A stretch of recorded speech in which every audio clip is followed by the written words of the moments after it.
Bueno, y intentar sumar a lo que fuimos charlando toda la semana con respecto al asma.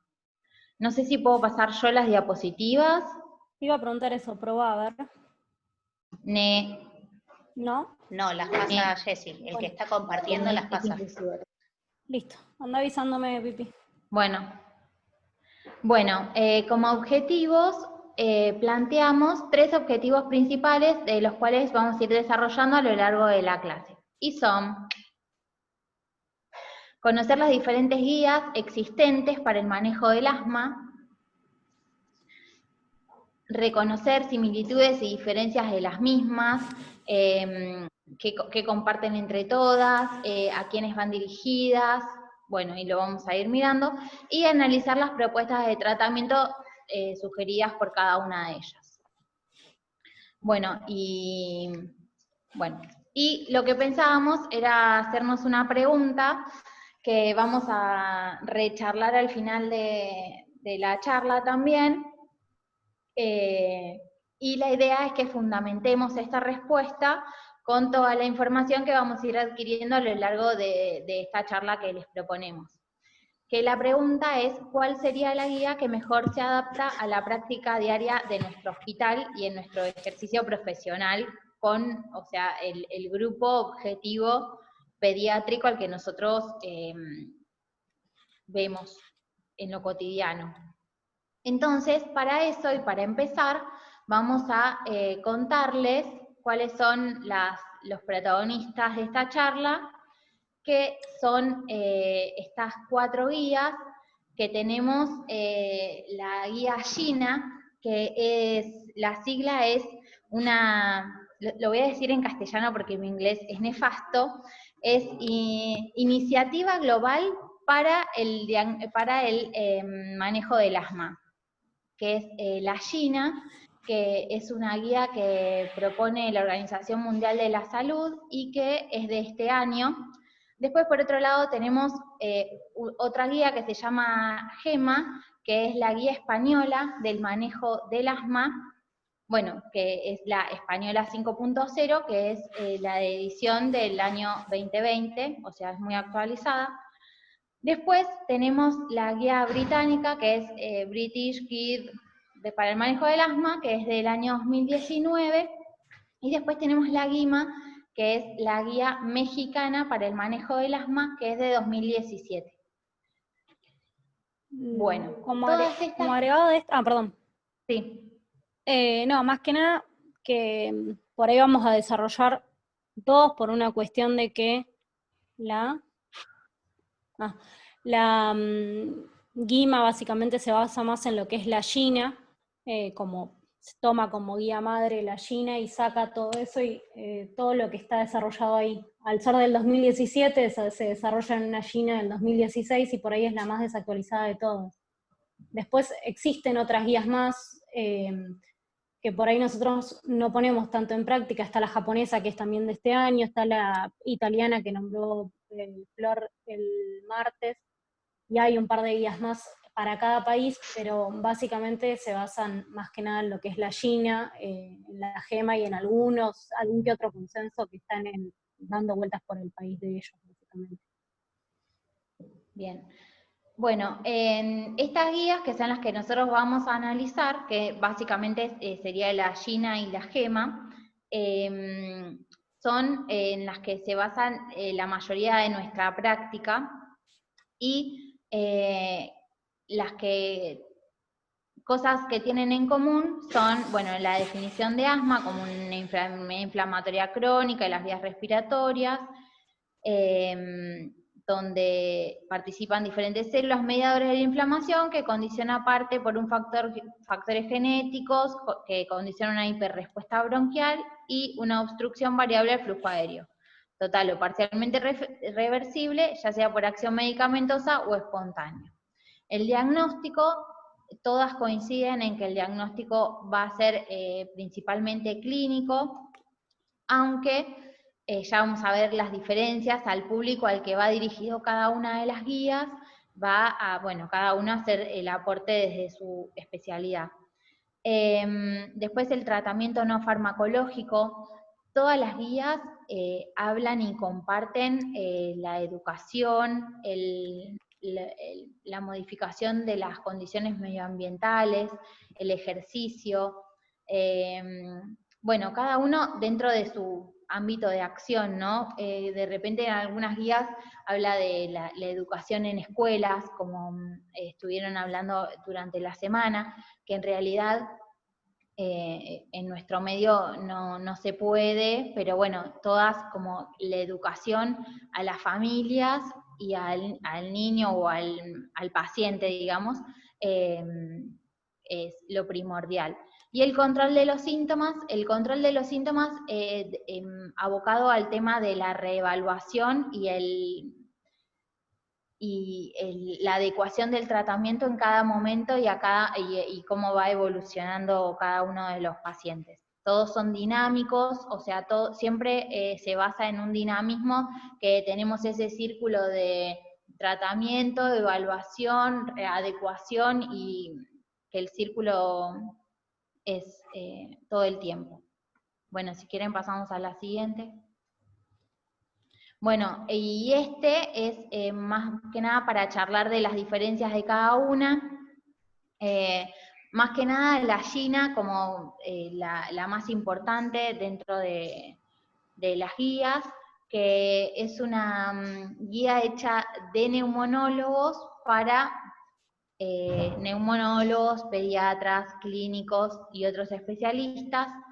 La GEMA y la GIMA, perdón, son guías que están realizadas por grupos interdisciplinarios, formados por alergólogos, equipos de medicina del tórax, medicina general, bueno, farmacéuticos, como que son grupos interdisciplinarios, y están dedicados para clínicos pediatras, de adultos, y lo que comparten estas dos es el que tienen su apartado para niños en su desarrollo. Eso en nuestro caso sería muy importante por el tema de la medicación. Bueno, y como último punto estaría la británica, que la británica está más que nada guiada para lo que es neumonólogos, y hace un apartado para lo que es médicos pediatras y clínicos, pero la base sería más para profesionales del ámbito de neumonología. No sé si me escucho. Sí, se te escucha. Listo. Bueno. ¿Pasó? Sí. Bueno, más que nada, esta gráfica es más que nada para hacer referencia a lo nuevo en lo que es en los apartados de asma. Las chicas estuvieron hablando algo en todos estos días, y es que en las nuevas guías, tanto en la GINA como en la GEMA, se habla sobre dejar el uso rutinario del salbutamol en lo que es la monoterapia, y como vamos a ver, según las discrepancias de cada una, se puede utilizar o no el SABA. Esto es uno de los estudios en los que se basan para que esto suceda. Este estudio habla de la mortalidad en Argentina, básicamente, en edades de 5 a 19 años y de 20 a 44 años.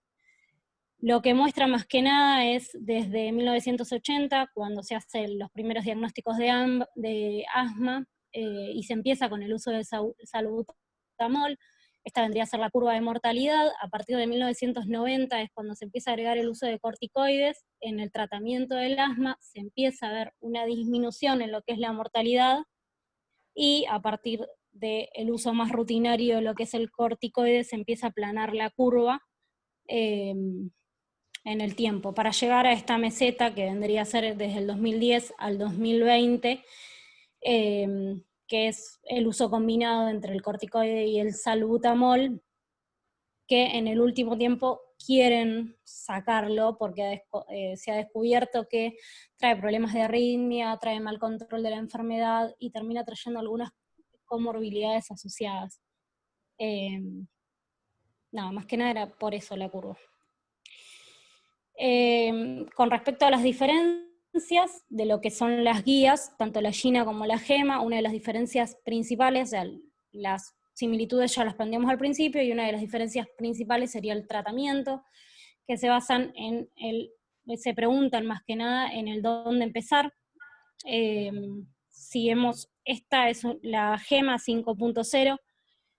La Gema lo que tiene positivo es que empieza un tratamiento de mantenimiento a partir de los 3-4 años, y en menores de 3 y 4 años y en mayores de 3-4 años. Hace un tratamiento escalonado, donde en el punto 1 vendría a ser, en el escalón 1, no utiliza medicación de control.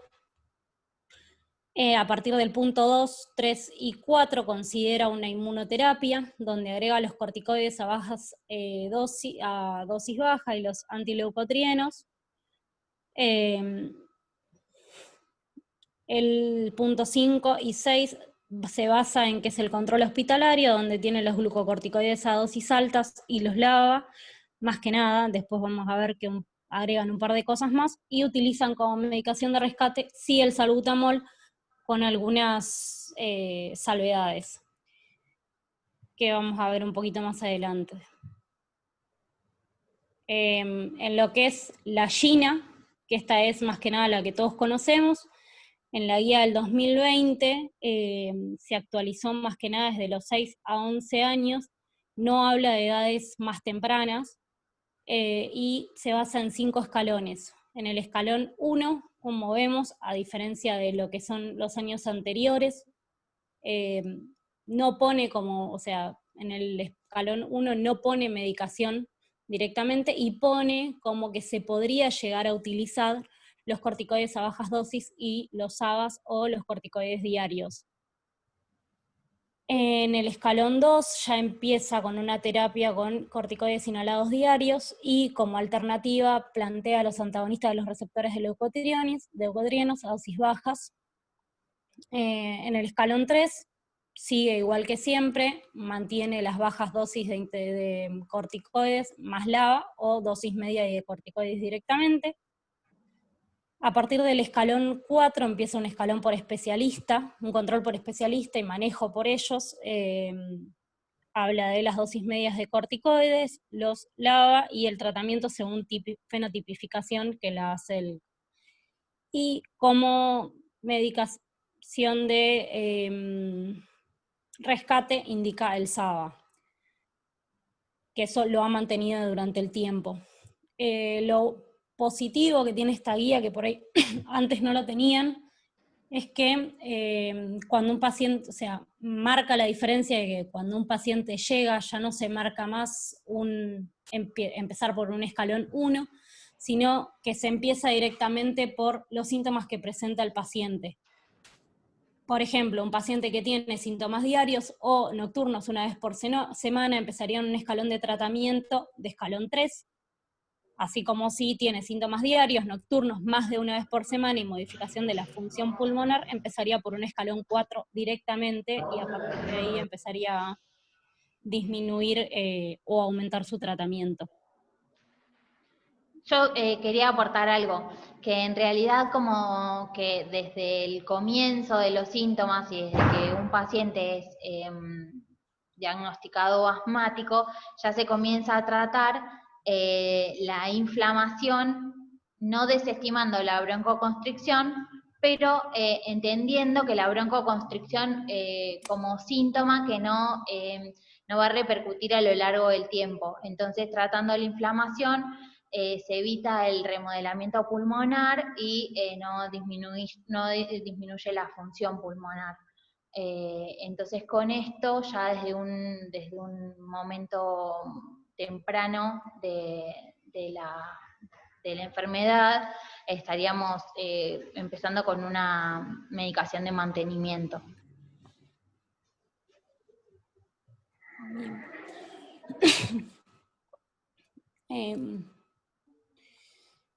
La Gina también marca la edad, hace el punto de corte a partir de los 12 años en adelante.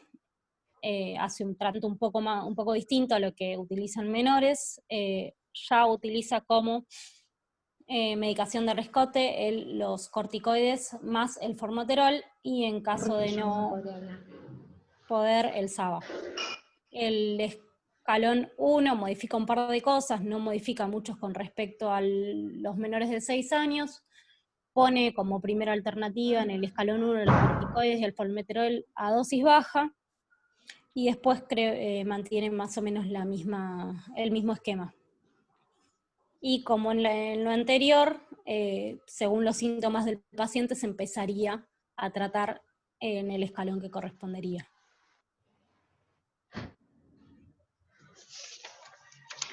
Yo acá lo que me gustaría decir es que los LABA nunca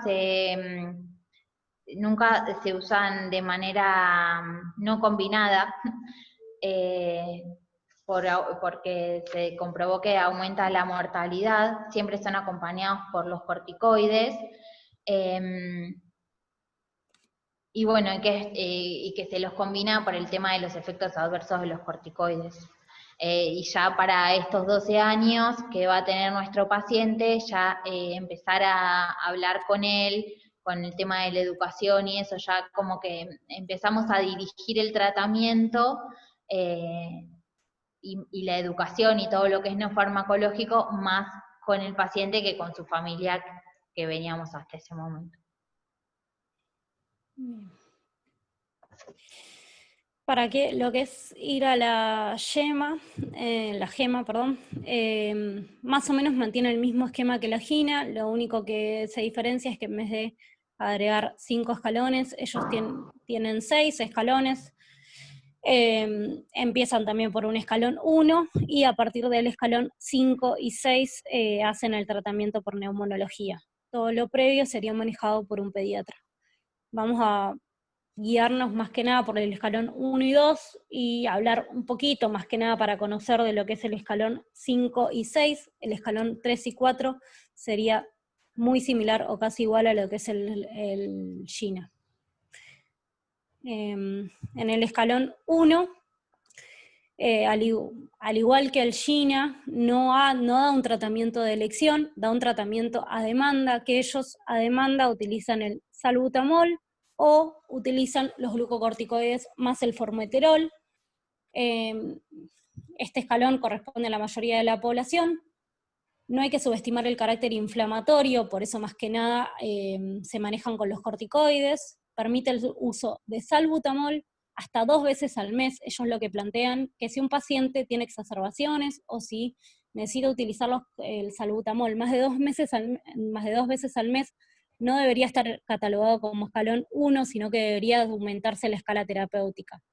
No consideran el salbutamol previo al ejercicio porque consideran que ese salbutamol no estaría dentro de una exacerbación, no estaría utilizado dentro de una exacerbación. El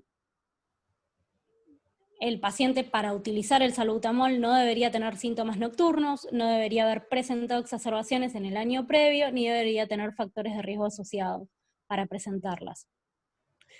Ellos, a diferencia de lo que es el GINA, ante la intolerancia del SABA, del salbutamol en bajas dosis, recomiendan el uso de anticolinérgicos como de elección. Pero bueno, podría estar utilizado con corticoides o podría utilizarse solo, en este caso. En el escalón 2, ellos utilizan un corticoides diario a bajas dosis, en pacientes que no hayan recibido previamente tratamiento de mantenimiento con corticoides, recomiendan la combinación de corticoides a dosis bajas más un LABA, que se comience directamente por ese tratamiento.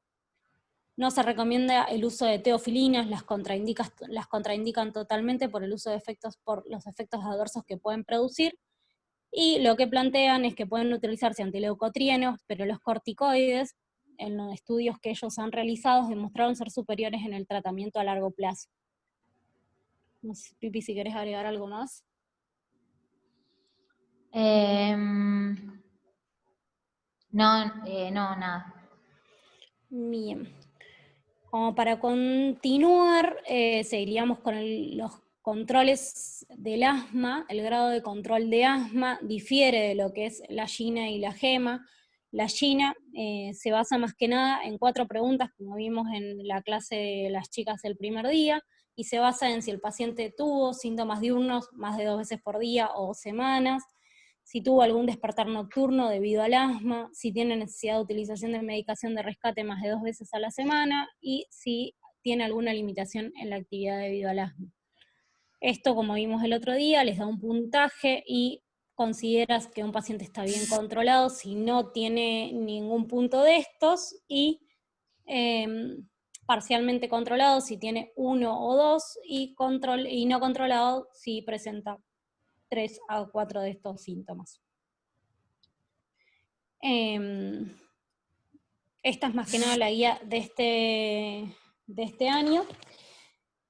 Lo que plantean es, como hablaba la Flor hace un ratito, ellos como primera medida ante algún resultado positivo, ya sea en parcialmente controlada o en no controlada, plantean la confirmación del diagnóstico, los que tengan los síntomas de control, las modificaciones de los factores de riesgo, que se evalúen las comorbilidades, que se verifique la técnica, como siempre decimos, que se verifique la adherencia del paciente, y más que nada este año lo que agregan es que se trata de incluir al paciente y preguntarle qué prefiere de tratamiento, con qué se siente más cómodo y cómo utilizarlo.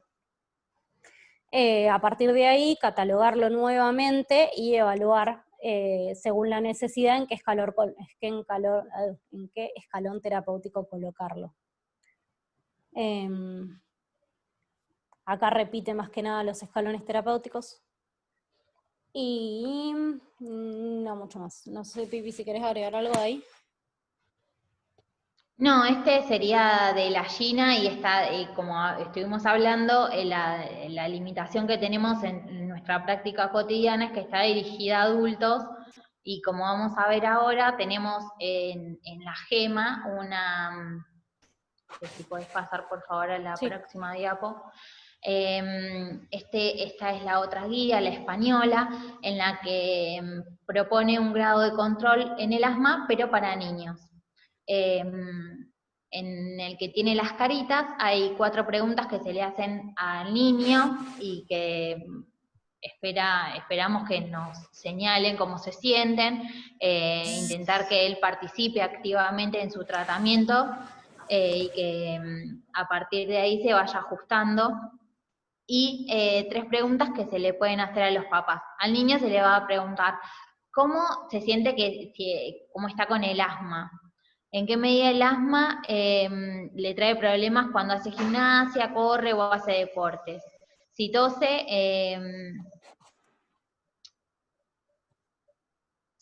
por el asma, o sea, si tose mucho, y si despierta a la noche por el asma. Y después a los papás se le pregunta si en las 4 semanas su hijo presentó síntomas, que cuántos días tuvo, si los tuvo de día y si los tuvo de noche. Y con eso volver a reevaluarlo.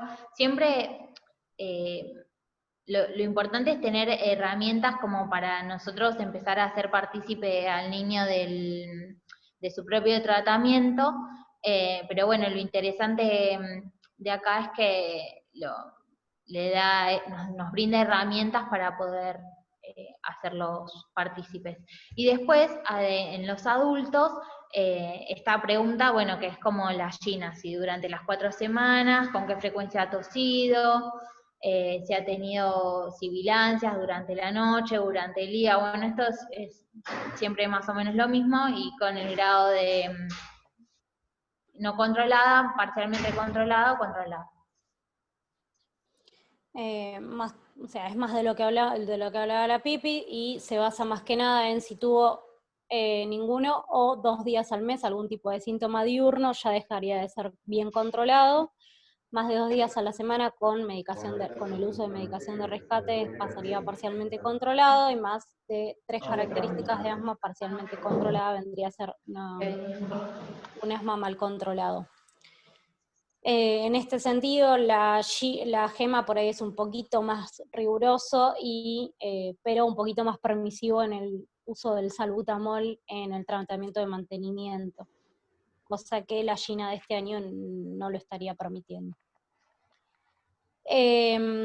Bueno, hablamos mucho de lo que es el tratamiento combinado del rescate y que las guías más que nada lo que pretenden es instaurar ese tratamiento, pero una de las dudas que en algún momento nos surgió fue cuánto combinado de rescate le podemos dar por día a un paciente debido a que trae corticoides asociados.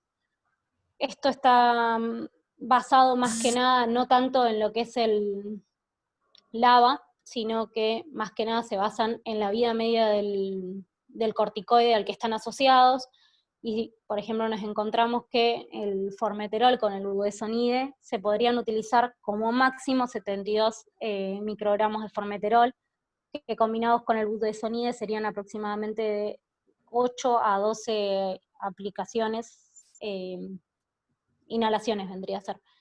Y porque el budesonide tiene una vida media de 3 a 5 horas, y el formoterol se podrían utilizar como máximo 48 microgramos de formoterol, que serían aproximadamente de 4 a 6 aplicaciones inhalatorias por día.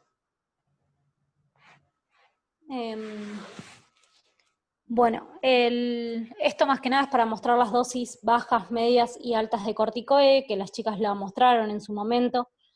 Se evalúan dos posibilidades. La GEMA marca el uso en menores de 12 años del budesonide y la fluticasona. Esas serían las dosis que recomiendan ellos y que catalogan ellos como dosis bajas, medias y altas. Y lo que es la GINA, por ahí tiene un rango etario de 6 a 11 años nada más, y son dosis más o menos parecidas a lo que es la GEMA. Esto es más que nada para mostrar que las dosis ambas mantienen lo mismo. Por ahí la GINA aplica un poco más de corticoides que lo que es la GEMA. Esto vendría a ser en niños y en mayores de 12 años. Las dosis variarían un poquitito, por ahí la GEMA recomienda el uso de dosis un poquito más bajas, por ejemplo el budesonide. La dosis alta, ellos aplican de 800 a 1600 microgramos día, y por ahí la GINA no tiene una dosis de tope, dice que son dosis altas de 800 y podría utilizarse hasta lo que quieran. Nada, no vamos a hablar de cada una de estas porque no sería la idea de la clase. Volviendo a lo que son los escalones terapéuticos de la GEMA, habíamos dicho que el escalón 5 y 6 son tratadas mayormente por especialistas. Esto lo pusimos más que nada para que se sepa que está y se sepa que se hace. Se utilizan glucocorticoides en dosis medias a altas, permite el uso de budesonide hasta 4 veces por día, y lo que es la GEMA marca el tratamiento basado en un fenotipo a partir del escalón 5 y escalón 6, y lo que es la GINA marca la utilización del tratamiento basado en fenotipo a partir del escalón 5. El escalón basado en fenotipo básicamente esto es para que se conozca nada más. Esto ya es en un estadio avanzado de un asma grave no controlado, de difícil diagnóstico, de difícil tratamiento.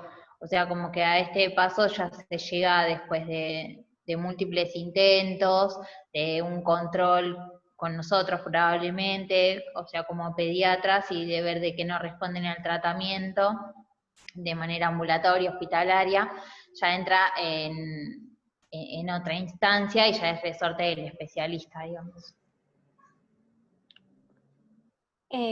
Bueno, básicamente la parte de arriba vendría a ser más que nada lo que explicó la Pipi recién, que después de múltiples pasos, el paso 1, el paso 2, se llega a lo que es el paso 3, que es la identificación del fenotipo. Se hace a partir de los eosinófilos en sangre, el feno, los eosinófilos en esputo y las pruebas de alergia. Acá en Argentina esto se hace en el Garrahan, en pacientes, en algunos pacientes, no en todos, y lo único que estarían haciendo es los eosinófilos en sangre y el feno. los eosinófilos en esputo y las pruebas de alergia, por lo que nos dijeron, no las estarían haciendo por el momento. Esto nos permite identificar 3 tipos de fenotipo: el fenotipo alérgico T2, el eosinofílico T2 y el no T2.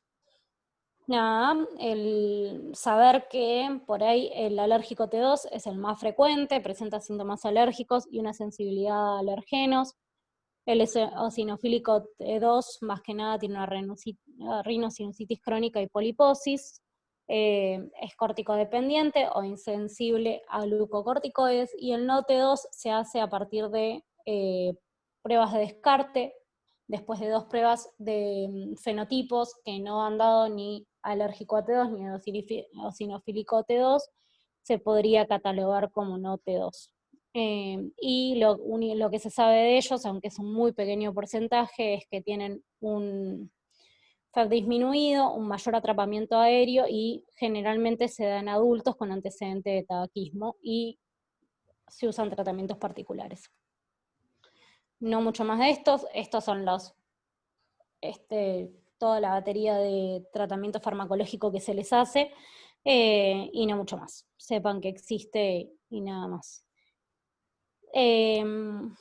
Algunas salvedades de las guías, por ahí las chicas hablaron un montón estos días de estos tratamientos, pero bueno, por ahí marcar algunas diferencias entre la gina y la gema de lo que es el sulfato de magnesio.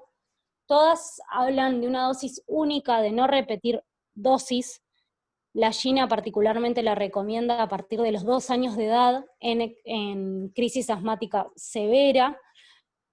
Aplica una dosis intravenosa de 40 a 50 miligramos kilo, con un máximo de 2 gramos por día, y la estaría indicando de 20 a 60, en un rango de 20 a 60 minutos. La gina no habla de edad mínima ni de edad máxima para utilizar el sulfato de magnesio. Sí dice que se utilizan las crisis graves ante no respuesta al tratamiento habitual. Ellos utilizan una dosis de 40 miligramos kilo, con un máximo igual que la gina de 2 gramos día, y la recomiendan el tiempo de infusión de 20 minutos. Hablan particularmente todas las guías de la utilización del salbutamol nebulizado junto al salbutamol o junto al salbutamol y el hiperatropio en una exacerbación. Esto, por los distintos estudios que han propuesto, parecería mejorar la función pulmonar y parecería disminuir los riesgos de internación. Pero nada, lo dan como un tratamiento optativo y no mucho más. El bromuro hipratropio no tienen muchas diferencias en ninguna de las guías. Lo que plantean todas es la utilización en monoterapia en primer escalón de tratamiento en caso de encontrarse contraindicaciones de utilizar el salbutamol.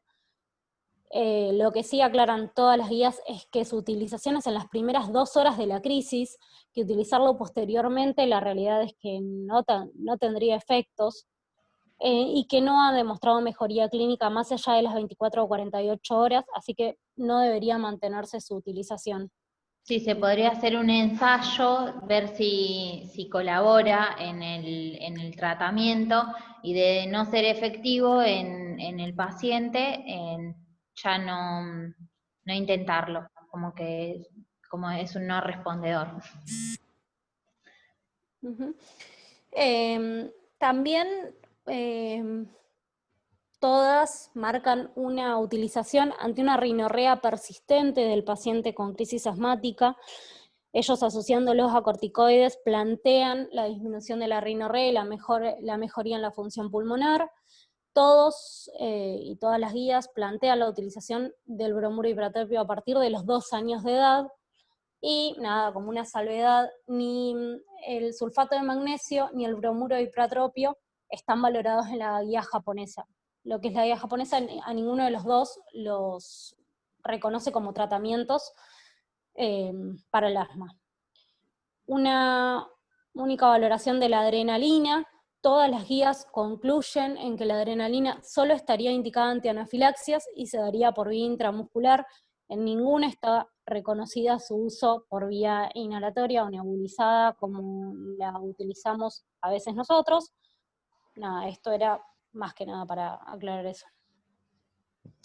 Creo que lo que es las guías, no mucho más. ¿Vos querés agotar algo más, Flor? No, y ya para ir terminando, las recomendaciones que son en época de pandemia, para los pacientes con diagnóstico de asma y en tratamiento, que sigan respetando ese tratamiento instaurado y acordado, que continúen con el plan, siempre intentar que tengan un plan por escrito, en el que se tengan un buen control de exacerbaciones y de los síntomas, para evitar el ingreso a salas de emergencia, intentar no nebulizar, mantener los PAF con aerocámara o con el espaciador, con lo que estén acostumbrados a hacerlo. Es un momento de que no se recomienda realizar espirometrías ni esputo inducido, sí pico flujo, como que cada uno puede tener su pico flujo y hacer su evaluación. Y el control cuando hay requerimientos de oxígeno. Bueno, en caso de estar hipóxicos, obviamente. Y siempre como recomendación a todos los asmáticos, en líneas generales, en cada lugar de residencia, tener el calendario de vacunación al día, que son lo que recomiendan todos en general.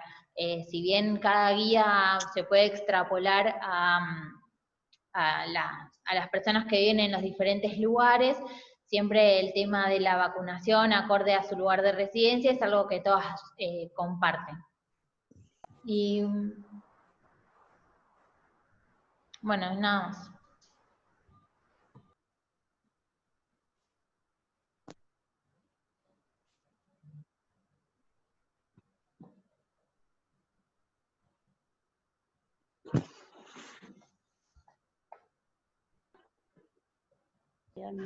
Hola, ¿alguien que tenga que necesite hacer alguna pregunta o se haya quedado con alguna duda?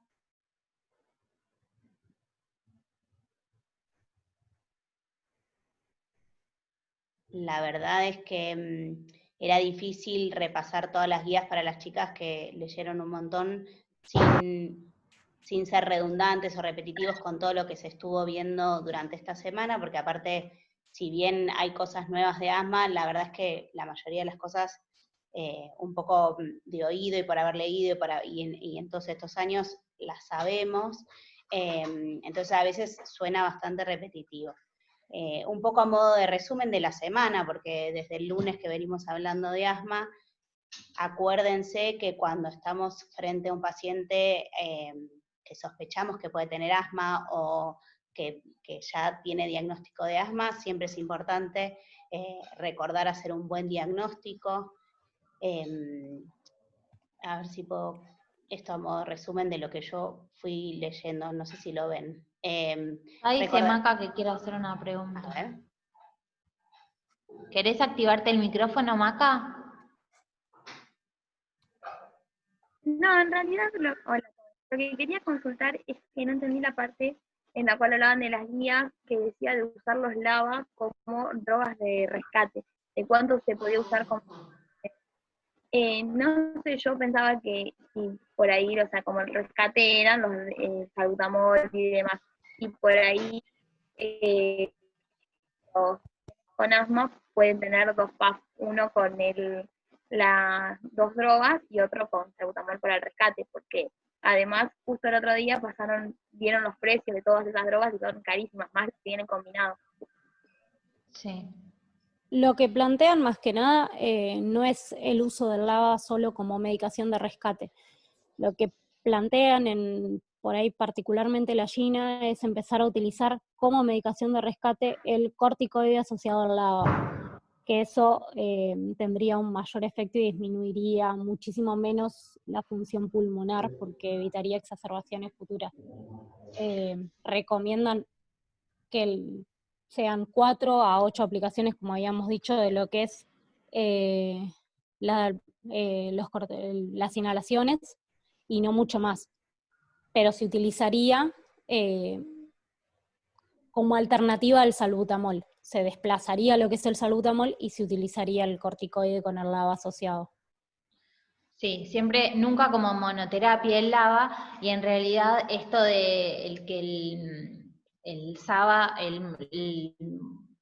el salbutamol, lo que intenta es tratar la broncoconstricción, que es lo que estamos intentando, presentando todas estas guías, que se está intentando disminuir el uso, tratando siempre el problema de base, que es la inflamación bronquial y el remodelamiento. Entonces, nunca usarlo como monoterapia al LABA, y sí en caso de estar indicado como terapia de mantenimiento en una persona que está en un escalón 3 o 4 de asma, ¿no? No sé Claro. si... Ahí es lo que está diciendo Day. En realidad, eso está estudiado en pacientes adolescentes y adultos, en los que en un primero o segundo escalón de tratamiento de control se utiliza la asociación de budesonide con formoterol. En esos pacientes podrían utilizar como rescate su misma medicación de control, en algunos casos con aumento de la dosis, que tendría mejor efecto que usar por separado, digamos, pero es solo en esos casos. Y a lo que dice Afri, ahí puso una pregunta, ¿el uso de LABA en niños menores de 5 años no se podría usar? Sí, ahora estaría habilitado. La verdad es que la Gina no lo estudia, no plantea ningún tratamiento en menores de 6 años de edad, y lo que es la Gina lo plantea, pero bueno, ellos siguen manteniendo la medicación de rescate y del primer escalón con el salbutamol. Sí, y yo agregar esto, que la Gina en realidad, cuando se refiere a los menores de 5 años, los considera dentro del grupo que nosotros hablaríamos como sibilantes recurrentes, si se quiere, digamos, aquellos que uno sospeche que van a tener un comportamiento de asmáticos a un futuro, uno sí podría llegar a instaurar, evaluándolos y viendo la respuesta y todas las características del paciente, un tratamiento de control más parecido al asmático, digamos. Pero aquellos que no esté confirmado que sean asmáticos, en realidad pensar que a lo mejor sus exacerbaciones tengan que ver con infecciones virales y todo, entonces el componente inflamatorio no sería tan importante, por lo cual todos estos tratamientos de asma apuntados a manejar la inflamación de la vía aérea no serían tan útiles, por eso no se juega, digamos, por establecer tratamientos específicos en menores de 5 años.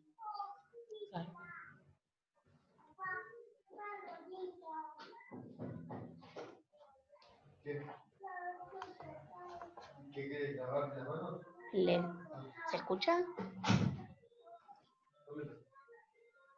Sí, Sole.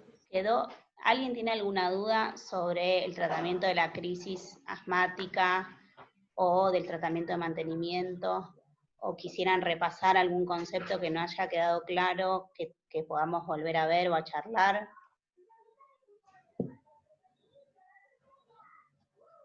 Hola. Genial. Nadie tiene dudas entonces. ¿Alguien que quiera hacer algún aporte?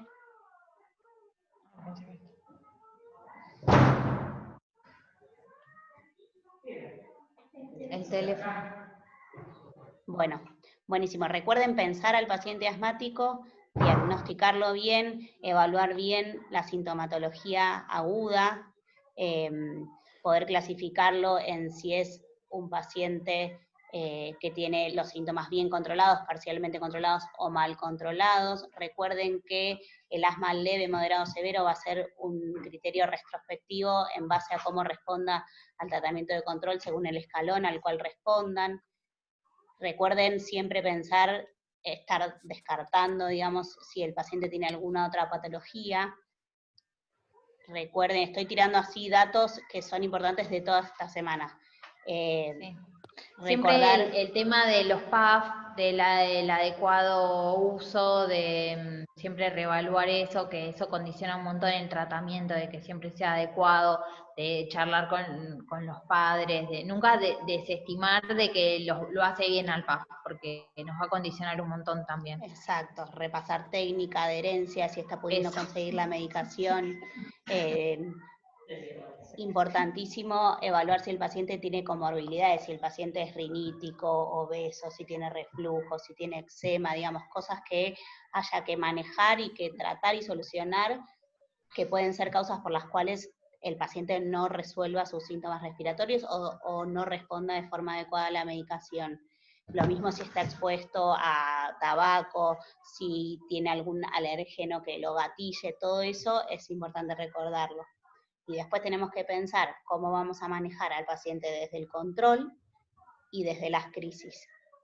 Y todo lo que ya dijeron esta semana, de los diferentes escalones en base a la sintomatología del paciente, y de las crisis tener en cuenta que las guías hablan de que inicialmente se podrían manejar en una atención primaria o de forma ambulatoria si se quiere, obviamente en base a la severidad de la crisis, y después si uno considera que el paciente tiene algún criterio, se debería derivar para hospitalizar. Nada, todo hace referencia a hacer un tratamiento personalizado del paciente, a valorar permanentemente la respuesta del paciente al tratamiento y hacerle un buen seguimiento a largo plazo. Nada, creo que no queda nada más por agregar, cualquier duda lo podemos seguir viendo. Y ahora, como cierre, nosotros lo que queríamos proponer era la pregunta del principio, que era ¿qué guía se ajustaría mejor? O sea, intentando justificar la respuesta, que alguien abra su micrófono ahí.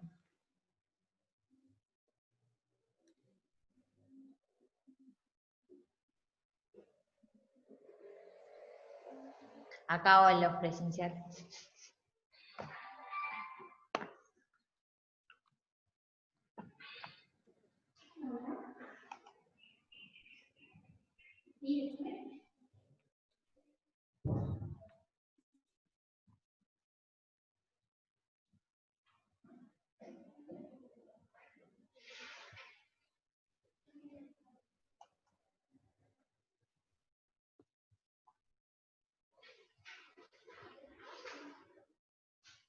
Bueno, quizás lo pueden pensar para sus interiores. Bueno, pero con todo esto lo que nos parece es que tendríamos que en realidad ya está pautándose, pero una actualización de nuestro normativo, ¿no? En el cual basarnos para poder seguir haciendo nuestro ejercicio cotidiano y ajustarlo, ¿no? Y estar actualizados para el tratamiento. Acá en el chat, Gaby pone ver la técnica y Stephanie pone, chicos, los dispositivos, el límite de edad para la aerocámara y un dispositivo con boquilla. En realidad el tema de la boquilla, o sea, tiene que ser un niño que pueda hacerlo él por sus propios medios, o sea, que lo podamos capacitar para poder hacerlo. Tiene que ya ser grande y entenderlo y poder copiarnos en cómo colocar la boca y esas cosas. No sé si quedó claro. En el apartado de la Gina que habla de menores de 5 años, cuando habla de la técnica inhalatoria, hace referencia que en los niños de 0 a 3 años podría llegar a usarse la nebulización y de 4 a 5 años la máscara, la aerocámara, digamos. Y en realidad no se juega por una edad específica a partir de la cual usar boquilla, pero sí es lo que decía la Pipi, que en realidad el chico tiene que hacer muy bien la técnica, entonces en general se usan en mayores, digamos, en niños, incluso adolescentes generalmente, pero no porque digan, digamos, a partir de esta edad boquilla o no, sino que tiene que ver con la posibilidad del chico de hacerlo. El único cuadrito así que encontramos fue ese de la Gina. Plantean que generalmente a partir de los 4 o 5 años, según Neumo, lo pueden utilizar, pero la realidad es que vemos a los nenes tratando de hacer la técnica y ninguno la hace correctamente. O sea, estarían capacitados para utilizar la boquilla, pero en realidad no la harían correctamente, así que tratan de mantenerlo hasta que la boquilla les sea funcional, digamos.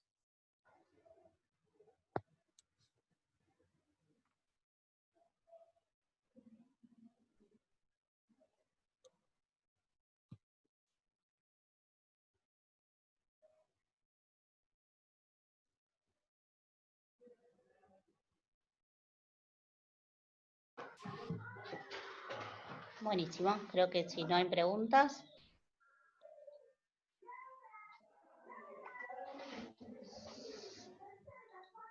Podemos dar por finalizada la clase.